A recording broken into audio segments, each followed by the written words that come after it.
Дете беше ударено от волтова дъга. 14-годишно момче е с висока степен на изгаряния. 15-годишното момче, ударено от волтова дъга на бургаската ЖП гара, е в критично състояние и с опасност за живота.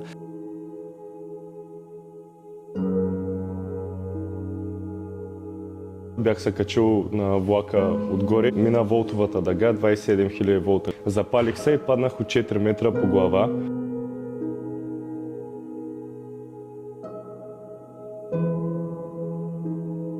Имах нужда от много кръв, ама много кръв. Един от първите ми спомени е как горя и как ме гасят. От някаква детска глупост, някаква детска простотия. На майка ми и баща ми просто им казах, че ще отида да давам кръв. Те това смятат, че е много добро нещо. Аз доста от тях ги познавам, защото те са ме спасили.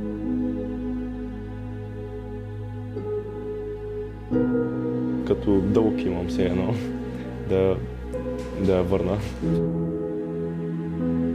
Благодаря.